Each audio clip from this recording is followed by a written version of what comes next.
So we could start. We have 36 people now. It's enough, I think. Okay. Dear colleagues, dear friends, let me start the final session of our conference. And I'd like to introduce you Diana Roig-Sanz. She is research professor and coordinator of the Global Literary Studies Research Lab and at the University Oberta de Catalunya. She is also the principal investigator of the ERC project, Social Networks of the Past, Mapping Hispanic and Lusophone Literary Modernity, 1898-1959, funded by the European Research Council. I think that we are waiting for a very interesting presentation by Diana. Please, you can start. Okay, Spasiba, thank you very much. And thank you very much for your kind introduction. And I would like to thank you, Elizabeth Boer and the local committee for their invitation and for the hard work organizing this conference. So I'm going to share my screen and you should be seeing different slides all the time. So if something happened, just let me know. Can you see my screen now? Yeah. Okay. Yeah. Yeah. So I will speak around 50 minutes and then we can leave some time for the discussion if this is fine with you. Okay, now it's not moving. Okay. Now, okay, this is the outline that I prepared for today. So, and I will divide it in two main parts. The first one, it will be more theoretical and methodological around the term of big translation history. And then I will present you some examples of this approach through the case study that I'm currently working on my ERC project. This is one of the research paths that I'm following. So let's start. In the last 2 decades, computational tools have been used in the humanities and the social sciences to study patterns of cultural change, both in the present and in the past. While the main goal has been to measure culture in an innovative way, it has evolved differently among the wide range of disciplines that study the human condition at various university departments all over the world. At the same time, we are only starting to become fully aware of the potentials and pitfalls of using machine learning and artificial intelligence in the humanities and the social sciences. In the field of translation studies, digital research in the analysis of translation history remains scarce, and we are only beginning to understand how digital tools and quantification can be applied to the study of translated literature and literary translation flows. Statistical and quantitative approaches were already advanced 20 years ago with Johan Ilbron from the Netherlands and Giselle Sapiro in France, employing a quantitative approach to analyze a whole system of translation that has been propelled or constrained by the dynamics of global publishing and hierarchies between languages, which range, according to them, from the hypercentral, as in the case of English, to the semi-peripheral and peripheral languages. Anthony Pym also proposed using statistics and discussed the notion of cultural sovereignty as well as an alternative way of understanding the always problematic idea of border. Pym renewed translation history by focusing on cultural systems and on the people, translators, who embodied them, as did Andrew Chesterman, who proposed in 2009 translator studies as a discipline.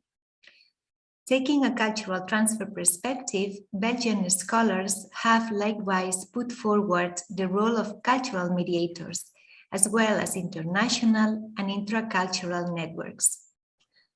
All these works have been relevant to translation studies and to the sociology of translation, and have applied both quantitative and qualitative perspectives.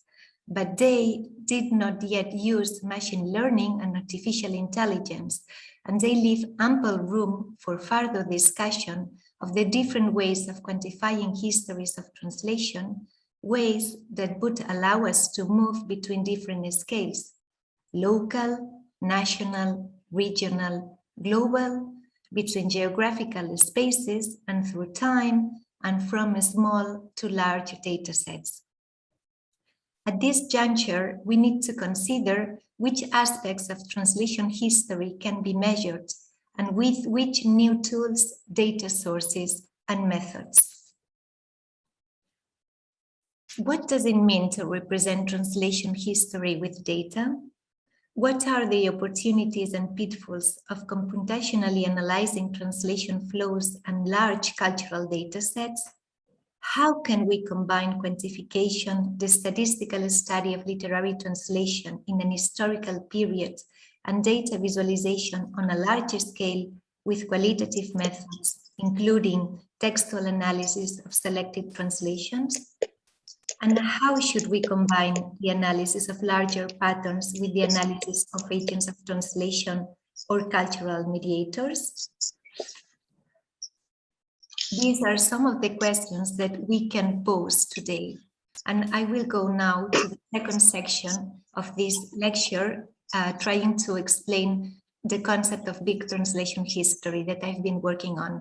And I will maybe ask you if you can silence your microphone, because I can hear some noises. Yeah, I don't know, Leonid, if, yeah, thank you very much. At the intersection of translation and literary studies, publishing history, media studies, and computational technologies, this lecture encourages reflection on the theoretical and methodological basis of translation historiography, proposing the term Big Translation History, BTH, from now on, which I define as a translation history that can be analyzed computationally. In my view, BTH represents a breakthrough in the sense that it challenges previous research on the circulation of translation. There is still some noise. I'm sorry to interrupt, but yeah, okay, better now because I think it's not me, yeah. So I was saying that in my view, BTH represents a breakthrough in the sense that it challenges previous research on the circulation of translations.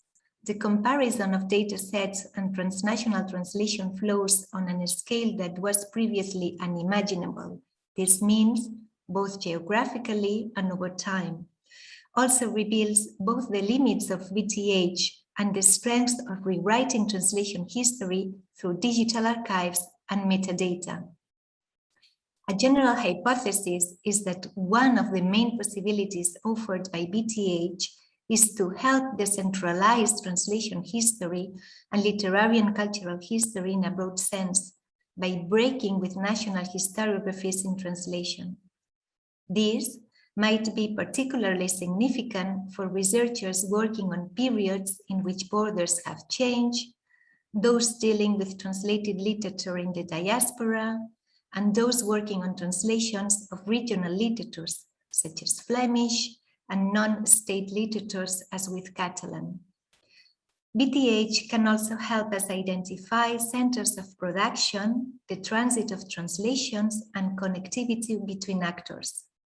BTH is therefore not only a methodological tool to show patterns of translation, the centrality or not of specific translators or translated authors, women among them, or how translations are organized in different ways, but it can also contribute to conceptualize global approaches to literature and translation history.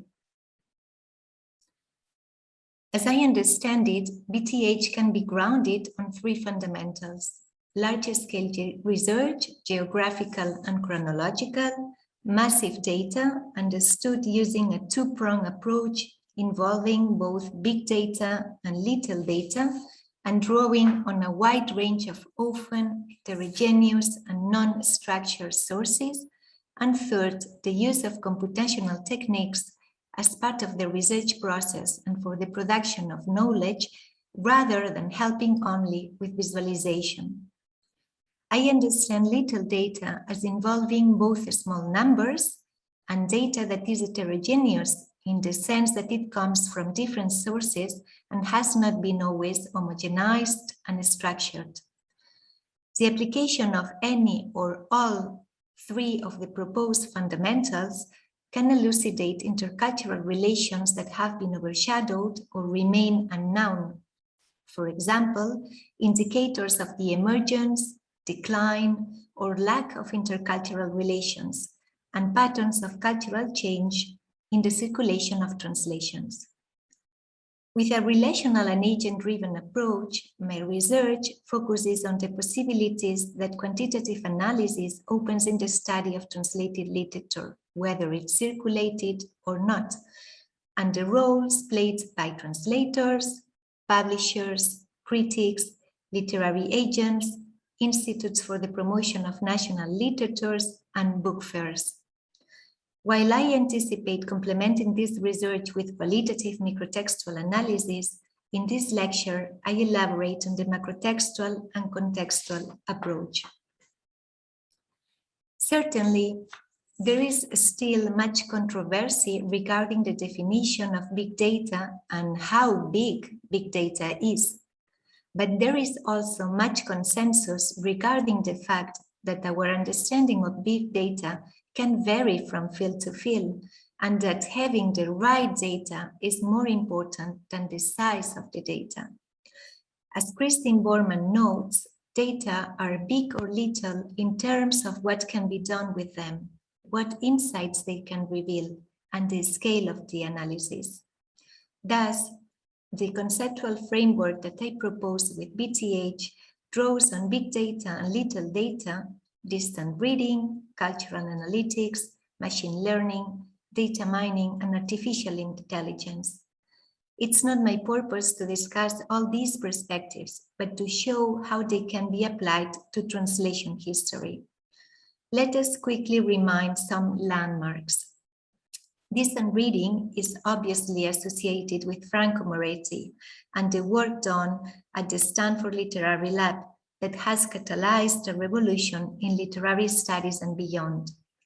Lev Manovich defined cultural analytics as the analysis of massive cultural datasets and flows using computational and visualization techniques. In my research, I see cultural analytics as nourishing BTH, since translation is also a cultural practice, and we also use machine learning and visualizations to explore our data, even though my main concern is with text and not images. Finally, Tim Hitchcock proposed the term big history in the context of studying history computationally. This notion has inspired my proposal of BTH as a new research avenue that can apply the main principles of Moretti's, Manovich, and Hitchcock's work, all the while remaining aware of the potential and pitfalls of the approach. In this respect, it behoves us to think critically about our methodology and to ask, for example, how should we collect data? How do we measure how representative it is? How can we reflect the way the data was gathered? And how collaborative is BTH or any of the research you are undertaking at large scale? BTH projects already belong to a new generation of researchers that it's not the same generation of Moretti, for example, who are aware of the dangers of reinforcing previous ideas by using only readily available sources. The empires were very good at creating data, but we remain ignorant of much data that is not available and of voices that have not yet been heard. The digital turn has heightened interest in several disciplines that could benefit from dealing with large-scale data and a transnational approach. But these distant reading perspectives have not evolved in the same way across all geographical and scholarly contexts, and we have to be very aware of this. Likewise, the cultural data sets that researchers have at their disposal and their skills and levels of awareness regarding the Eurocentric or Anglo-American points of view inherent in these data sets can also vary. Data infrastructure and policies for open data sharing can also differ. Finally, researchers have tended to prioritize the literature of a specific periods, for example, 19th century or medieval texts, like in the valuable work by David Risley, and we have seen some examples in this conference, specific genres, like the novel or novellas, as in the panel I was chairing yesterday, and data sets from the Anglo-American, French, and to a lesser extent, German literary and cultural worlds. In what follows, I will briefly give you some examples of the use of data-driven approaches in a range of projects and disciplines to better frame similar endeavors in the translation history field. The Stanford Literary Lab and the Cultures of Knowledge project in Oxford paved the way in digital literary history. In recent years, Ted Underwood, Andrew Piper in McGill, Montreal, and Richard So and Hoyt Long have also contributed to the cultural analytics turn in the study of literature and culture. Quantification has also been very relevant to digital history and the study of memory in the digital age, as well as to the development of a social network approach to intellectual history, as in the case of Martin Guanjan in Lausanne, or the recognition of faces in historical photographs by Martin During in Luxembourg. The possibilities of a digital history of periodicals has also drawn the attention of a significant group of scholars, my team and I among them, but also Marianne van Remoltel in Belgium, and Rocío Ortuño in Antwerpen, working with periodicals from the Philippines. And yesterday also in my panel, there was another colleague working with Hebrew. While a very interesting gender perspective has been taken regarding female representation through the analysis of faces extracted from historical journals. The digital history approach has also contributed to other fields, including art history and initiatives by Malte Hagener in Marburg, Daniela Treveri in Oxford, and Ainamar Clariana in Barcelona, who apply digital humanities and actor network theory to film studies. When it comes to translation history, translation studies has an established tradition of research based on corpus analysis. Related work has also been conducted in machine translation, and translation history itself has already experienced the rapid growth of small databases, often related to the translation of a national literature into other languages. For example, German translations into Italian, or book translations from Dutch, and in Turkey there are other colleagues making similar endeavors. Translations conducted over a specific period, such as in the case of French Romantic translations into Spanish, or translations published by a specific publisher, as with the magazine and Argentinian publishing house Sur.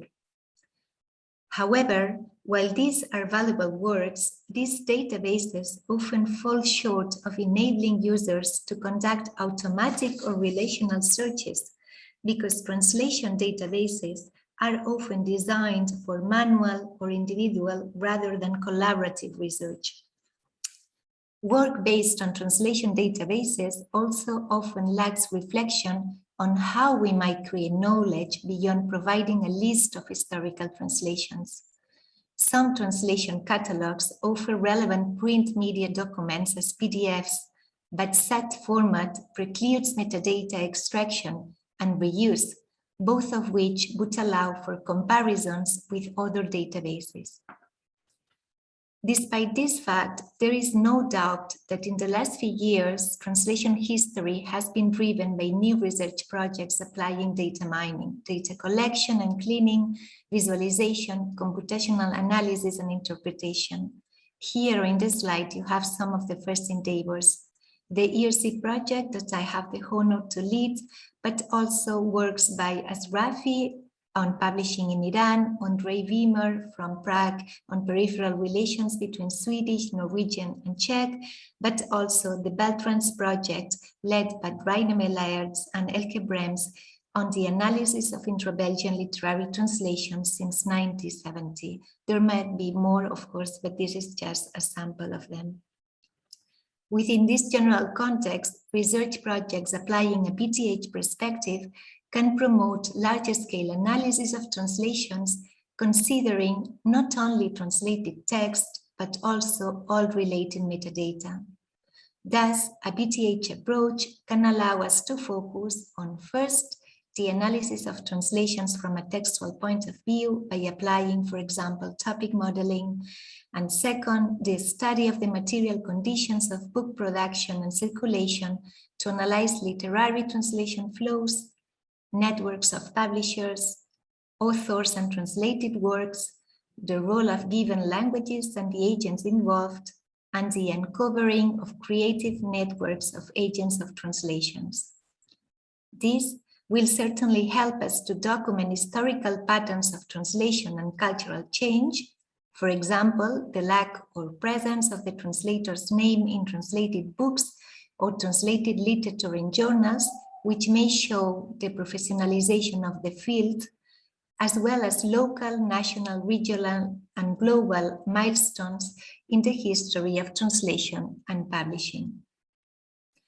I maintain that metadata offers great potential in such analysis, and note how bibliographic data can be extracted from library catalogs, archives, databases such as WOCAT, national library catalogs worldwide, digital collections such as the HathiTrust Digital Library, and newer sources such as Wikipedia, Wikidata, and VIAF, the Virtual International Authority file. On a different level, I'm going to jump now into other issues that are relevant to any project on BTH and in general to any project working at a larger scale. First, the multiple scales and layers of data collection and analysis. In a similar vein to Freytag and von Oppen regarding the study of globalizing processes in the Global South, I consider different scales in the analysis of translation developments, since these processes cannot be seen as separately and exclusively local, national, regional, or global, but can instead be observed at the intersection of multiple scales in which transnational actors with multiple roles and transnational networks may also be involved. The use of BTH may examine neglected aspects of multiple histories of translation that are not always framed within national and monolingual historiographies and fixed borders.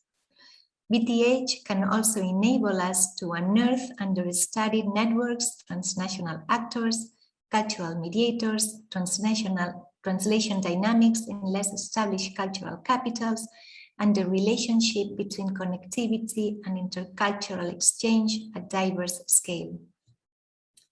Furthermore, we might retrace global translation zones and shed new light on the too often labeled innovative centers and imitative peripheries. A review of the existing literature and translation history and the history of books and publishing shows the clear predominance of single monographs focused on an individual translation, translator, publisher, or a specific period of translation. However, there is not much of a tradition when it comes to studying the big picture or multiple layers. And in the slides, I offer two examples of Spanish histories of translation that are mainly focused on Spanish, and they forget or hardly forget other languages in Spain, such as Catalan, Galician, or Basque. The following topic I would like to highlight is the dimension of space and time.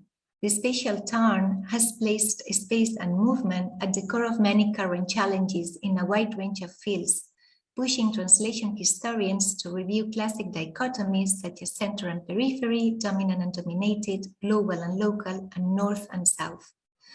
A consensus on the significant role of Southern Europe and non-European regions in modern cultural processes has been established. However, we still need source-based empirical research and appropriate tools and methods to historically analyze their connections and roles in a specific periods and disciplines between spaces and over time. I thus call for a flexible periodization of both the corpus and the spaces of comparison. Transnational approaches are sometimes difficult because they have to do with specific national histories that may differ, and a long durée account in broader terms of how translations and translators circulate or not over time and beyond borders. This would mean focusing on the longer term and taking a broad view of historical landmarks of translation in larger scale spaces, as I tried to do with Latin America, Spain, and Portugal through the comparison of metadata from the catalogs of different national libraries. Likewise, we have often been told that literary translation flows between the so-called peripheral cultures occurred thanks to the mediation of central languages, but BTH may question these channels of transmission. In the case of Georgian literature, to give an example close to our host organizers, and this case is not an exception, the most translated titles of contemporary literature were first translated to other peripheral or semi-peripheral languages like Croatian, Dutch, or Italian. As you can see in this visualization, Anna Virikachvili, one of my PhD students, has identified active translation flows with central languages like German, French, or English, but also with East European and Caucasian languages such as Ukrainian or Armenian. In this respect, one of the greatest challenges that we have ahead is to encourage a decentralized and non-Western and Eurocentric cultural perspective that enables researchers to engage in larger accounts. Let's see if now, yeah. My third point has to do with the incompleteness and inherent bias of available data. It's worth recognizing that the sources and catalogs available to us are imperfect, given the genealogy, evolution, and expansion of cataloging practices and standards. In this sense, researchers in BTH share to a certain extent the challenges faced by other historians when it comes to working with partial sources, pushing researchers to find ways to fill in the gaps. In this respect, the valuable sources I have mentioned above do not draw enough attention to the differences between geographical contexts or the lack of or weak representativity of sources and digital archives that many research face. If we look now at the issue of the digital and knowledge divide, a greater awareness of how and from where we produce knowledge should help us realize the unequal representation of university departments from the global south or other parts of the world, such as Russia, Central Asia, or the Arabic world. This limitation can certainly introduce many bias and reinforce the apparent centrality of some translations or translators, indeed of reducing the knowledge divide and making knowledge more diverse and equal. For example, the Journal for Cultural Analytics boasts a focus on cultural equality, but most of the papers and datasets currently being published still espouse an Anglo-American approach. The same goes for digitization by Google Books, which mainly involves books in the English language. Another issue is the relationship between qualitative and quantitative analysis. There has been some resistance to using quantification and scientific methods in the study of culture and translation.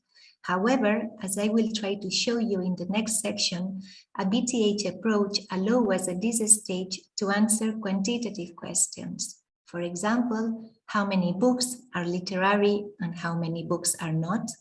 What percentage of literary titles were reused? Or how many literary books were published by place or time period? Quantitative analysis will also enable researchers to identify the most common languages and genres but also the translator, an often neglected field in most databases. Let's talk now a bit about interdisciplinarity that came in the first keynote lecture, data sharing and open science. The ethics of open preservation and publication force us to rethink both the field and the profession. What kind of reputation does digital scholarship have? Certainly, we need standards for digital scholarship, and we push for their development. Digital translation historians must support discussions on methodology, ethics, the cost and funding of large projects and their sustainability. But what infrastructure do we have at our disposal? How do we maintain it? EADH is not established yet, and there is an urgent need to foster interdisciplinarity and data sharing, as well as to promote training and the use of different sources that can be increasingly combined. Interdisciplinarity will be crucial if we want EADH to be accepted as part of mainstream translation history, and the same goes for other disciplines working at larger scale. New sources develop also new standards. At the same time, we also should respect the standards of our discipline. We need to get to know each other's projects and reflect upon our limitations. EADH can be used to visualize translation flows and produce new knowledge, but it can also build research infrastructure and new data. And even though there are big differences between academic cultures and open data policies of institutions from different countries, collaboration is fundamental, not just for technical support, but for encouraging different ways of thinking among different disciplines. Data practices vary enormously across disciplines and fields, and we need structures that we can keep over the long term. If we can train translation historians in new methodologies, our thinking will be transformed, and new research questions and answers will emerge. Now I will present my case study, but just let me check the time. Yeah, that's fine. So what is this? Is this a new planet? A funny face? How do you feel if I tell you that this image corresponds to all books gathered at the Spanish National Library in Madrid? This is the correct answer. This graph represents the whole books catalog. If we zoom in the green area, you can see Don Quixote's constellation, which means the network of translators, authors, publishers, translations, rewritings, and so on. So I won't go in, I don't have time to go in detail, but this is a work that we are trying to analyze more in depth. So I started with this example to present an empirical case study based on the analysis of the distribution and circulation of translated literature in the Spanish-speaking book market, which means Spain and Latin America, between 1898 and 1945. This period is bounded by events of historical significance: the loss of Cuba by the Spanish Empire in the Spanish-American War in 1898, and the end of the Second World War in 1945. To this end, my colleague Laura Folica and I have worked with the catalog of the National Library of Spain, which is available for open access. Its catalog counts around 28 million volumes, and the digital library was launched in 2008. We need, however, to be aware of certain limitations in the catalog. For instance, the digitization of the catalog introduced changes or bias in relation to the previous analog catalog. Furthermore, there is missing or non-homogeneous data in the records because the records are not always filled exhaustively by archivists. Finally, we must note that unofficial and underground translations are not registered in this catalog because they do not necessarily have a legal deposit number and their circulation follows other paths. as in the case of the Samizdat, for example, that you may also know. Thus, we cannot assume that all books that were published between 1898 and 1945 in Spain are recorded in its catalogue. Furthermore, since I aim to develop a relational analysis of the Spanish-speaking translation field, I also need to compare the datasets from Latin American national libraries in countries such as Argentina, Mexico, and Colombia, countries where the translation market grew significantly at the outbreak of the Spanish Civil War in 1936. This research moves toward transnational studies that take linguistic diversity within nations into account, alongside the transnational character of certain languages. Then, general categories such as Ibero-America and Latin America do not necessarily imply the existence of homogeneous or monolingual identity. And of course, I'm also thinking in all the indigenous languages in Latin America. Undoubtedly, extracting knowledge from library catalogs is difficult because of their unstructured and heterogeneous archives. This is the case when conducting large-scale work with various national libraries from Latin America, as its libraries rely on disparate ways of indexing their material, digitization and preservation policies, and budgets. For this reason, and despite the great potential for book history and translation history, these resources remain underexploited. Indeed, if we attempt to measure literary production over time, we will find ourselves confronted with a lack of publication records that could point to publishing activity, such as the International Standard Book Number, which was adopted internationally in 1970, but does not gather information for our period of study. Using a large corpus of digitized text can provide a quantitative description of cultural trends. Google Ngram allows us to find the frequency of terms over time within the corpus of digitized books on Google Books, and the meta-catalog WorldCat, which aggregates information from various library archives, enables the simultaneous consultation of content from each archive. Even though Google Books and WorldCat present some methodological problems, such as inconsistent data and a lack of genre identifiers, we can begin to describe production in a general way. However, the Spanish National Library Catalog offers more detailed information than we could obtain from WorldCat. For example, we identified many errors in WorldCat in relation to Spanish authors. They don't distinguish when there is a book published in Catalan or a book published in Spanish. They homogenize that they are both Spanish, and they don't distinguish the different languages in the country.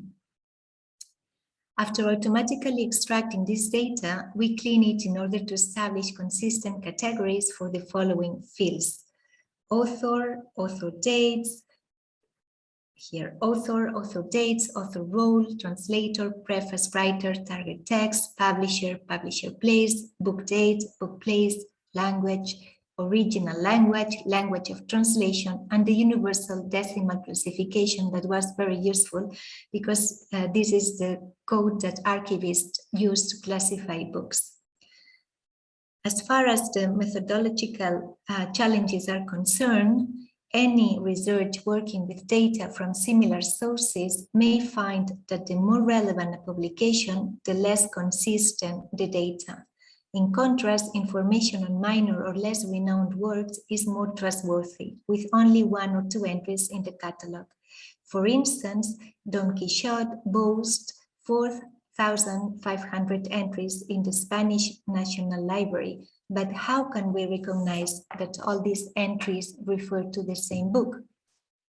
A number of tools may be used to measure the degree of proximity between different entries and titles, and we have used a variety of techniques such as regular expressions, a sequence of characters defining a search pattern, Levenstein distance, the minimum number of single character insertions, deletions or substitutions required to change one word into another, phonetic similarity, this means comparing factors such as pronunciation rather than spelling, and n-grams, from which probabilistic models for predicting the next item in a sequence can be generated.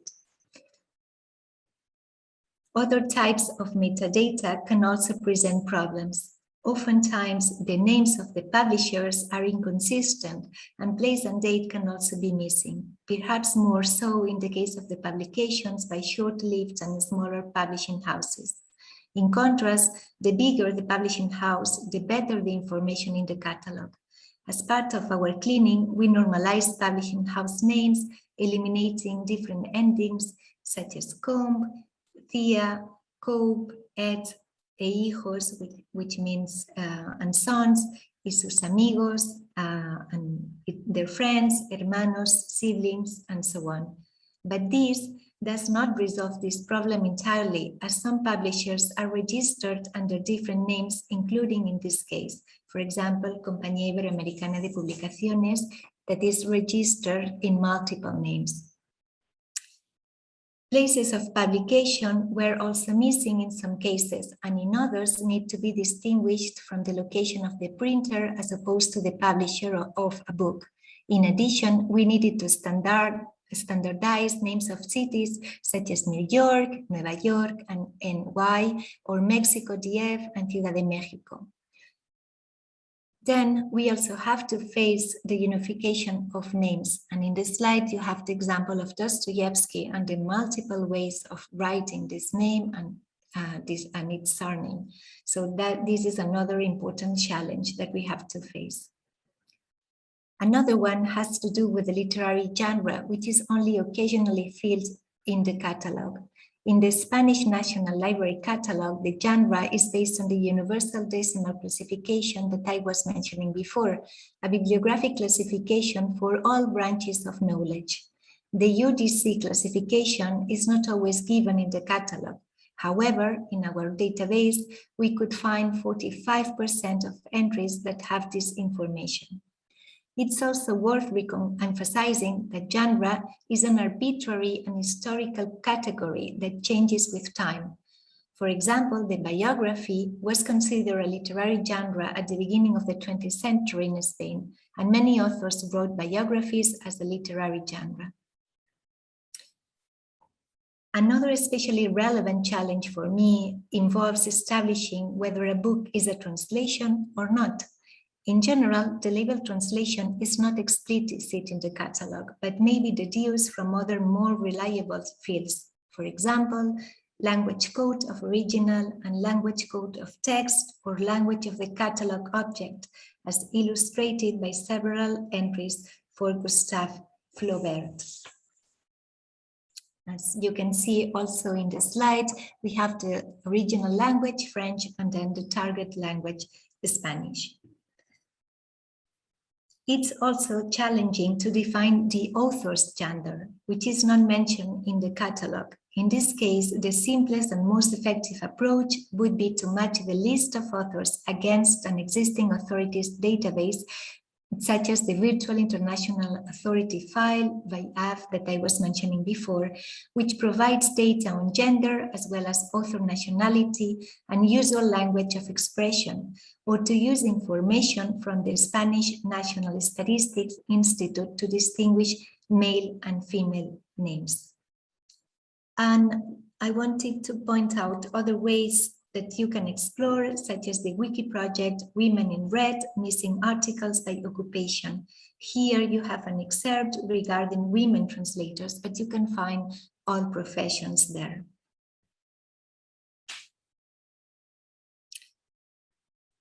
A new challenge revolves around the uncertain dates in the catalog. In this slide, you can see how, for example, regular peaks at the beginning of each decade, 900s, 910, and so on, reflecting imprecise dates recorded for many entries where the archivists, they didn't know the exact date of the book. Once cleaned, the database we derived from the Spanish National Library contain 260,000 entries, almost, of which almost 40,000 are identified as literature, which is the field we are focused on. Then you also have almost 90,000 contributors, which means persons who have contributed as authors, translators, compilers, prologue authors, illustrators, or in other roles. You also have almost 63,000 publishers, publishing houses, and printers. And in order to test the reliability of our database, we explore some basic features by means of SQL queries. Note that for this step of quality control, we propose general and quantitative queries, not to ask groundbreaking new questions, but rather to ask simple ones, to which answers are already available from previous research, which allowed us to confirm the consistency of our database. And this is a very important step. These basic questions include, for example, when were literary books produced? Which cities were home to the bulk of literary publishing between 1898 and 1945 in Spanish, Catalan, Galician, and Basque, according to the Spanish National Library? What languages were most translated from? Who were the most translated foreign authors during the period in question? Or how do publishing houses feature in the network? Here you have the distribution of literature books by dates, and we can see that during the Spanish Civil War between 1936 and 1939, the production and the publication of books dropped. Obviously, you also have here other preliminary data that shows the most important cities for the Spanish-speaking publishing market. And then you have Madrid and Barcelona, also Buenos Aires. But it draws our attention the position of Mexico that you can see in a farther place. So this means that we have to compare our data in the Spanish National Library with the data in the Mexican National Library. And this is what we are doing to compare and to cross all the metadata that we have from the different national libraries to find results that are more and more consistent and reliable. In this slide, you can also see the Spanish-speaking publishing market outside the Spanish-speaking world.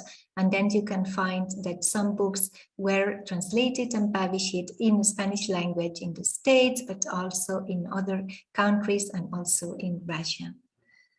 For languages, the most frequent source language was French, reflecting the Francophilia of the time, followed by English, Italian, German, and Russian. The analysis of publishing houses can also shed light into potential translating publishing houses of the time, which is also very relevant because we can distinguish those who didn't publish translations and those who certainly did. Finally, regarding the most translated authors, we check which of these authors wrote in a language other than Spanish. The 100 most frequent authors in the Spanish National Library include 15 foreign authors who are, in descending order of entries, Shakespeare, Verne, Dumas, Tolstoy, Dostoevsky, Balzac, Dickens, Salieri, Edgar Wallace, Oscar Wilde, François Maurois, Goethe, Victor Hugo, Queiroz, and Gorky.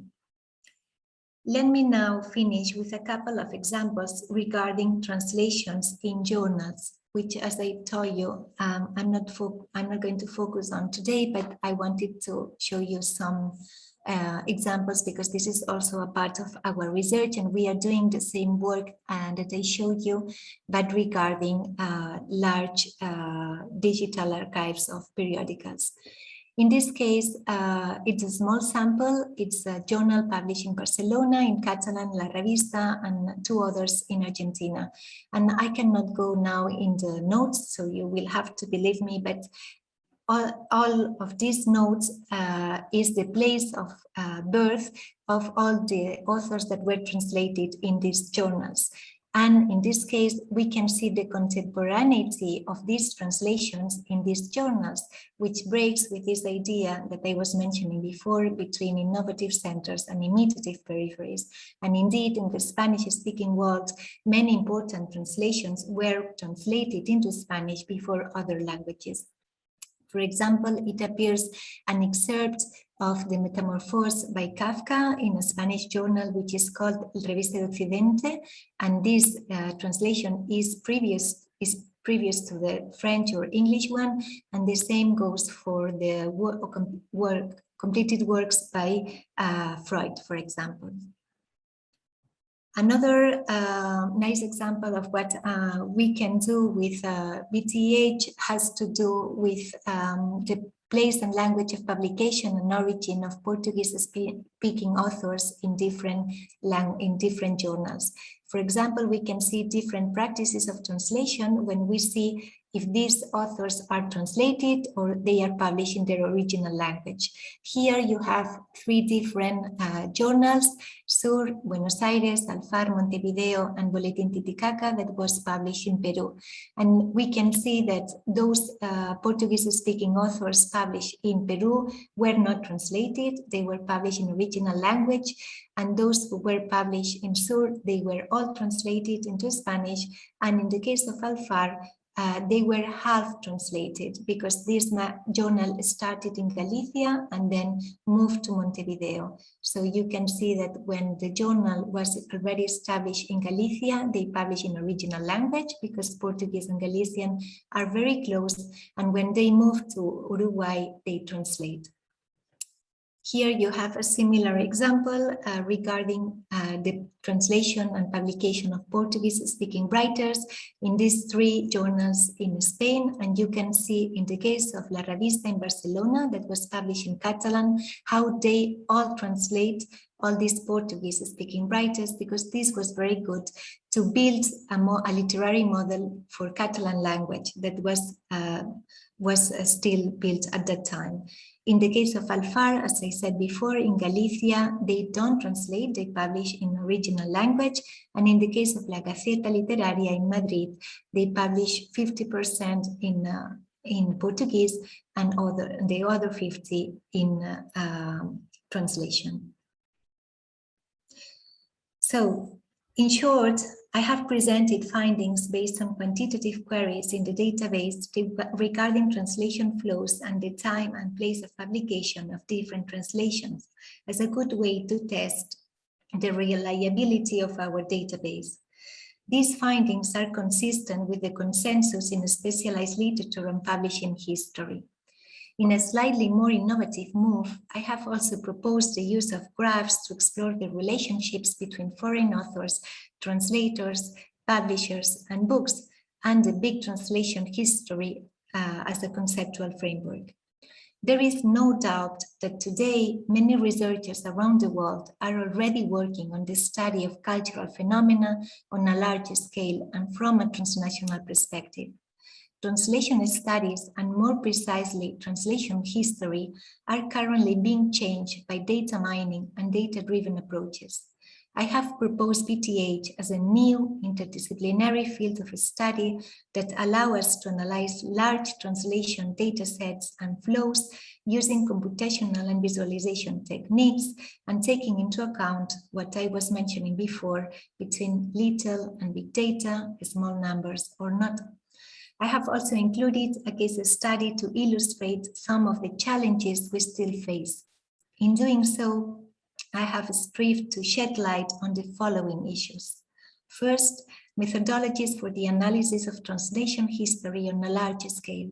Second, methodological challenges and pitfalls in the collection, analysis, and visualization of data and metadata from a significant number of translations registered in the catalog of the National Library of Spain, but also in the catalog of other national libraries from Latin America.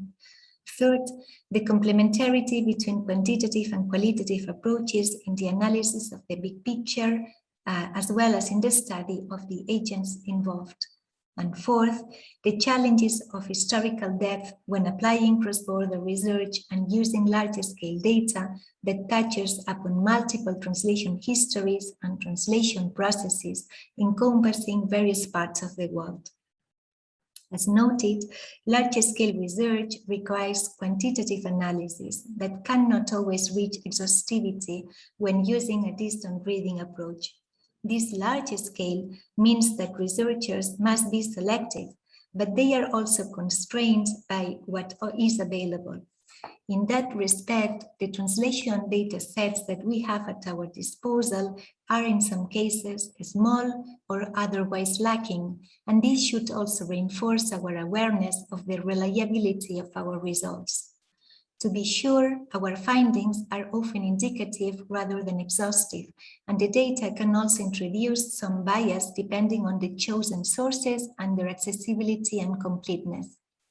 Thus, it's worth recognizing that the sources and catalogs available are imperfect, and that their construction always involves a wide range of human criteria and factors.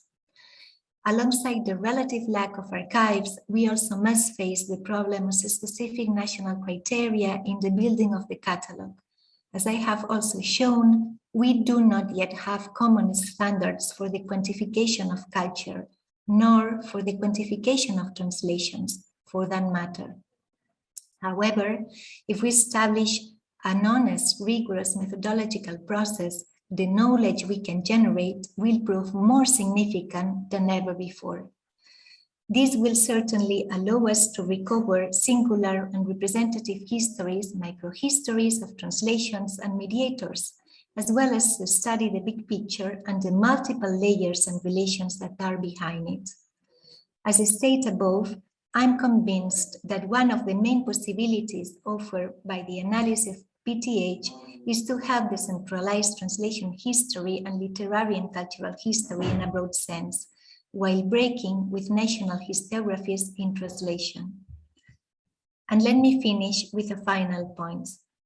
A decolonized and non-Eurocentric approach should go hand in hand with a decentralization on the academic level too, which will allow us to minimize the long and intertwined history of colonialism and the struggles of Anglo-American and Parisian universities to add their valuable perspectives, interpretations, and specific theoretical frameworks to future literature and to a current debate that is not closed.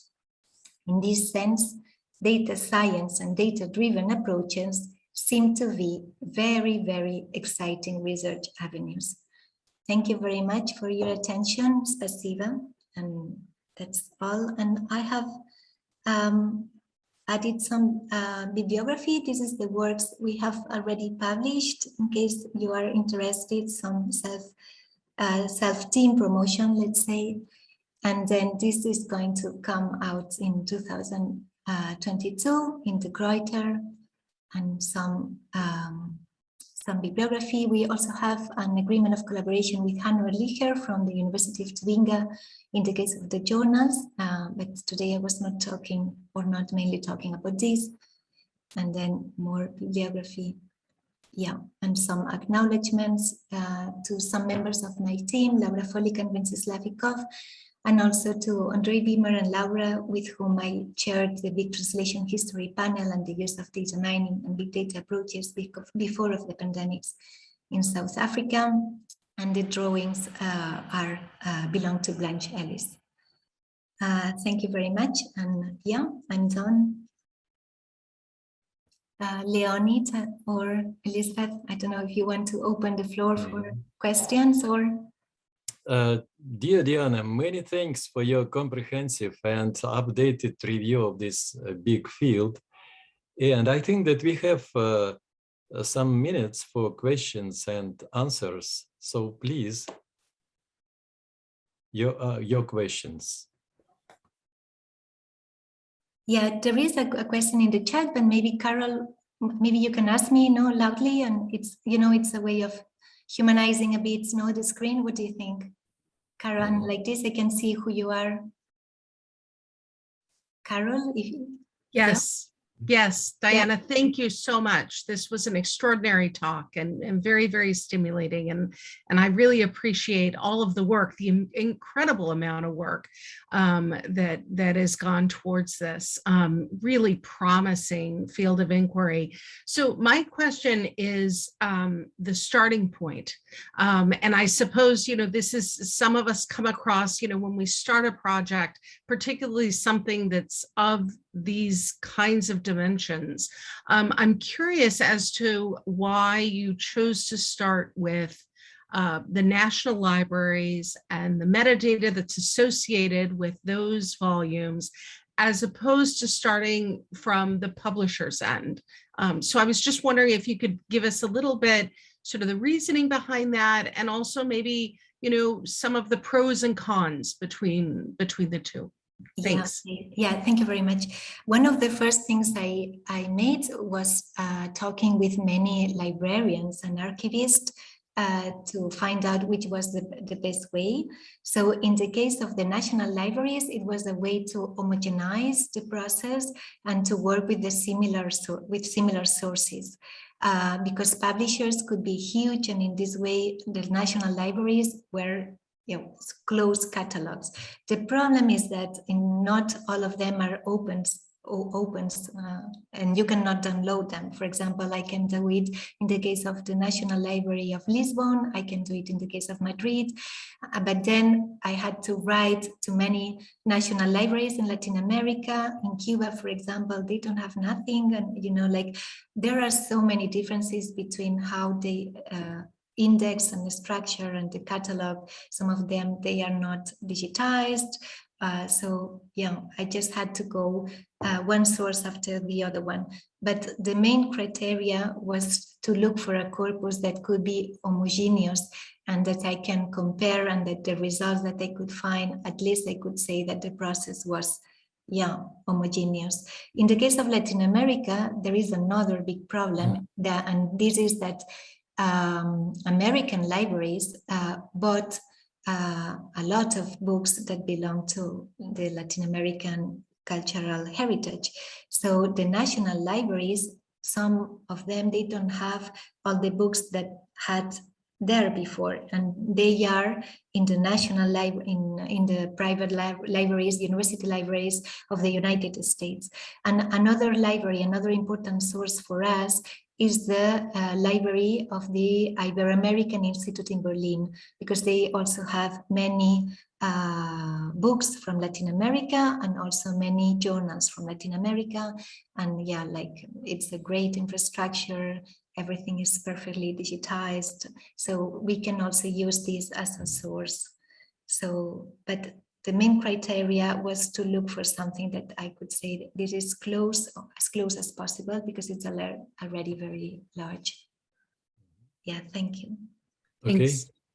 More questions, please. I have some question. When you are using the term big data, is it just metaphor of this notion, or you have in mind some technologies, specific technologies of processing big data? Well, this is what I was mentioning before, between the differences between what is big or what is big for me. What is big for me, it's not the same but for computer scientists.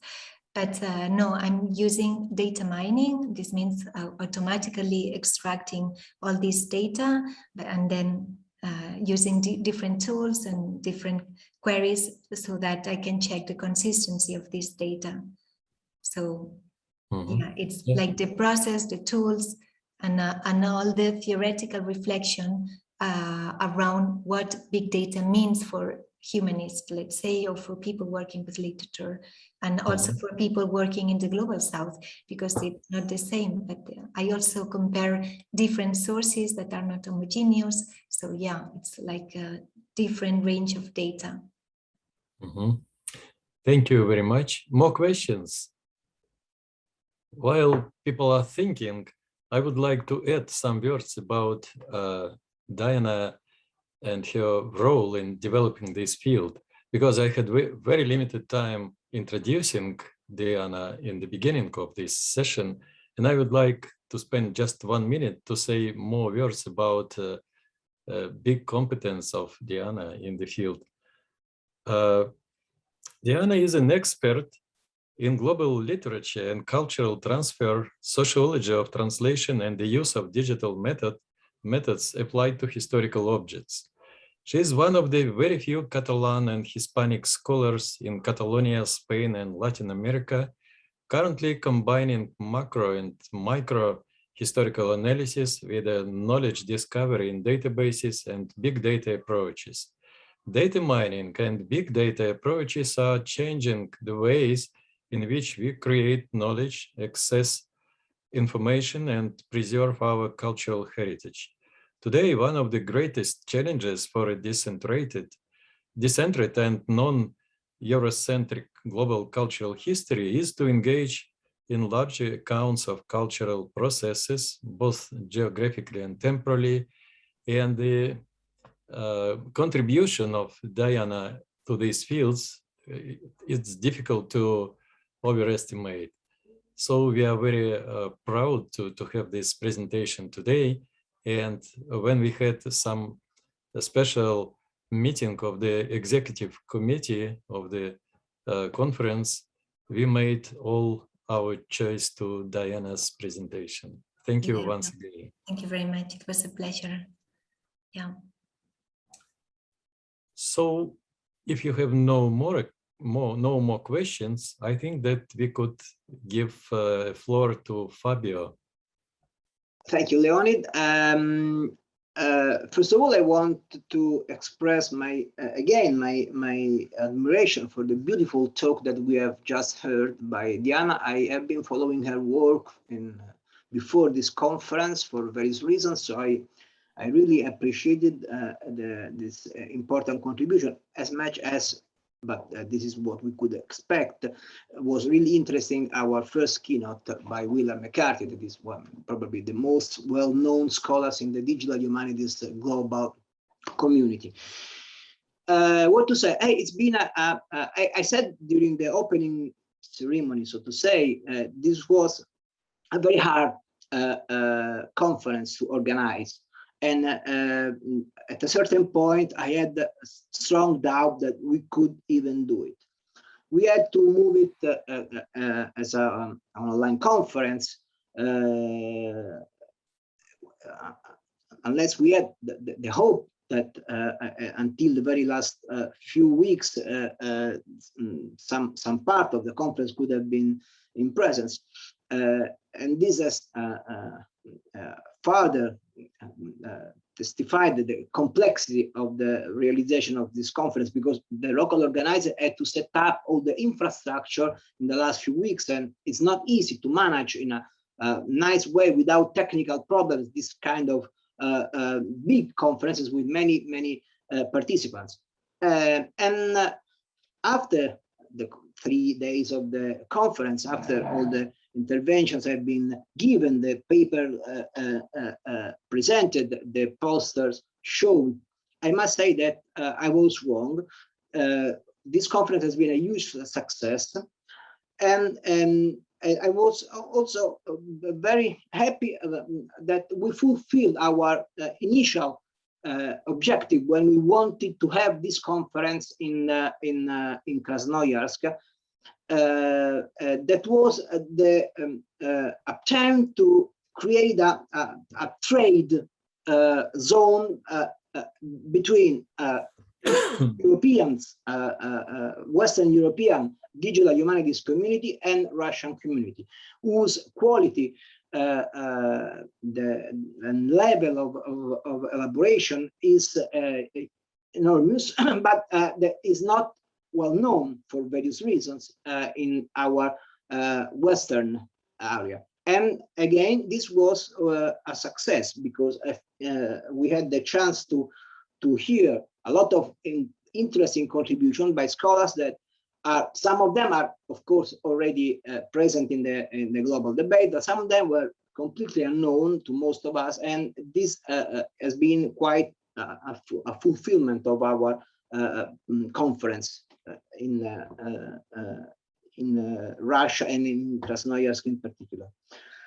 So again, thank you to Elizabeth for having organized this conference, for having kept track of all the various aspects and difficulties, and for having conducted the program committee to organize this beautiful event.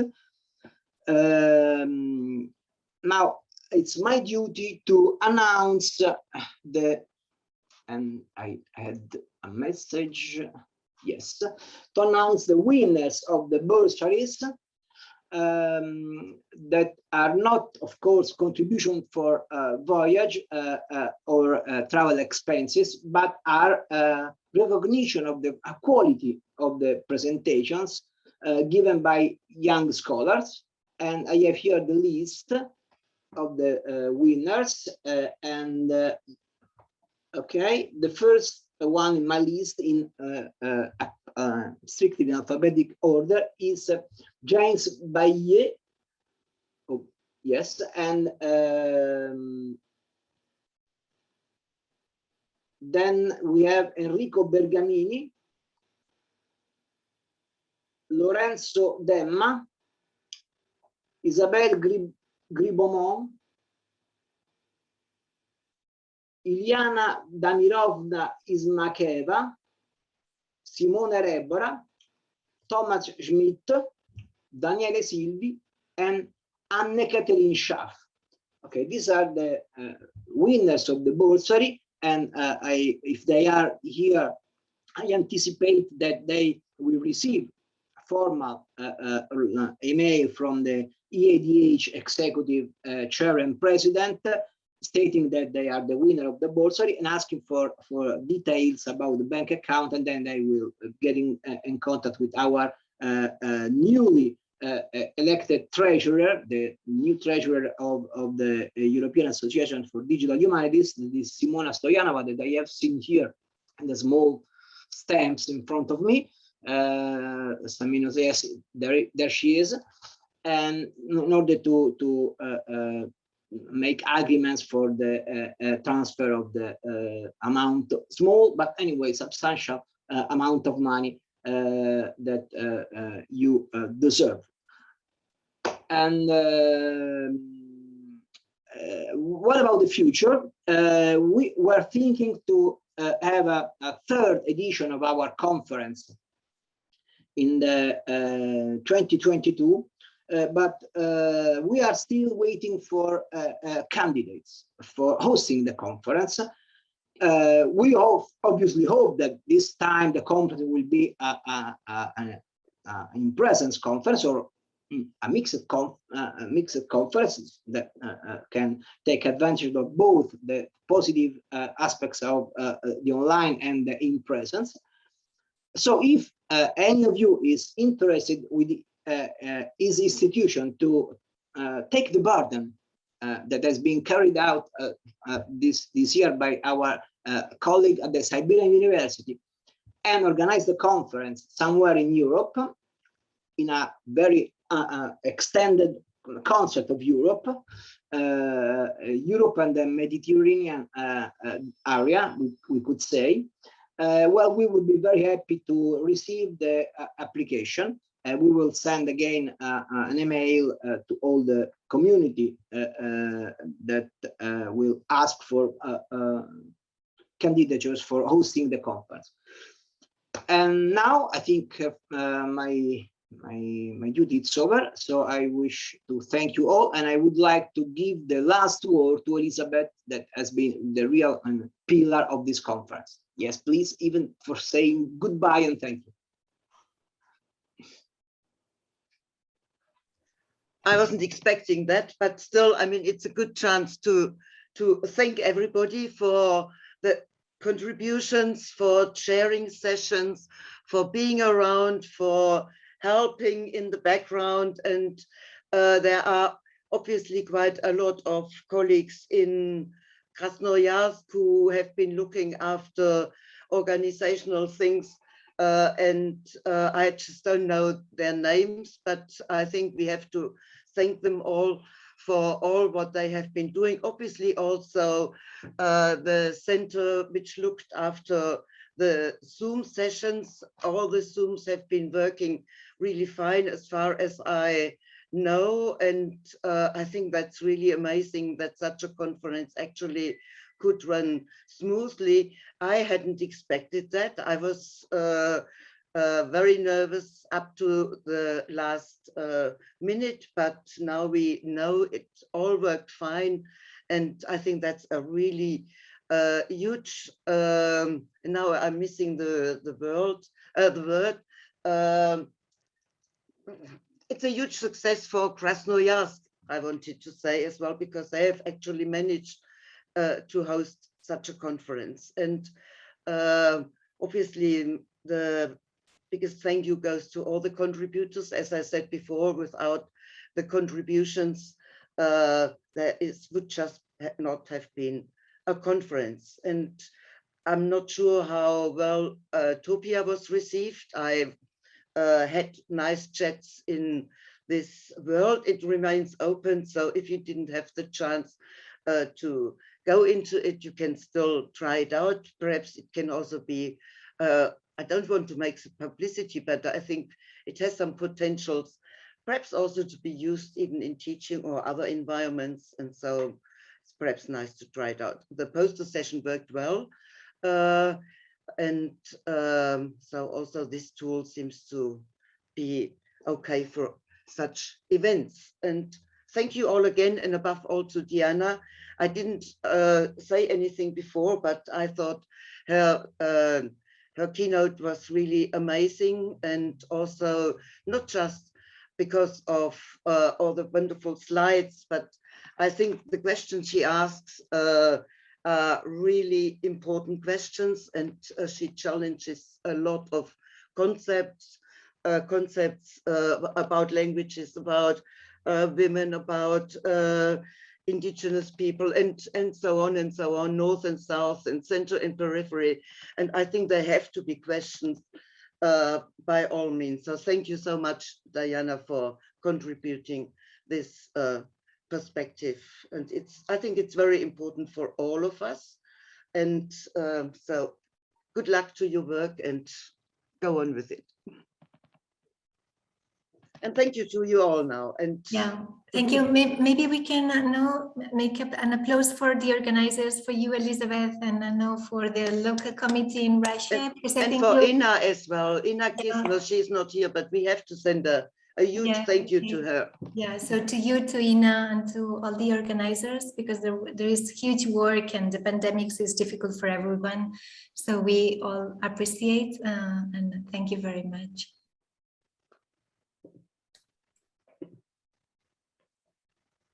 Let me say a few words on behalf of the program committee of the conference. I would emphasize that the big, huge work was done by Elizabeth. And during this year, we received, I think, hundreds of messages from her. She was very deeply involved in all these organizing procedures, all these reviews, and so on.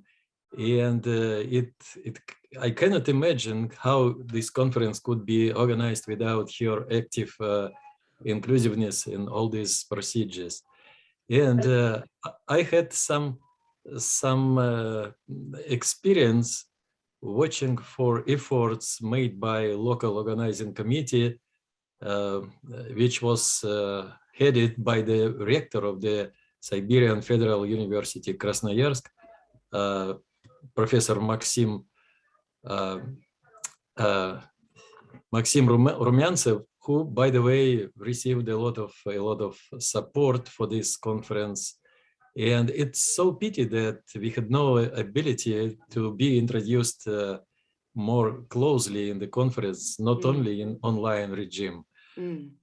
So the programming committee is very thankful to the local organizers and to Professor Elizabeth Boer especially, and all the people who were involved. We hope that the next conference could happen in real environment and not in online. But anyway, online format is not so bad, and we had a lot of opportunities to communicate even in this format. Thank you very much. Thank you, Leonid, and again, thank you, Elizabeth. Thank you, everybody who has presented, who has been attending the various rooms in virtual for this occasion. And at this point, goodbye, and see you hopefully in presence at the next edition of the conference.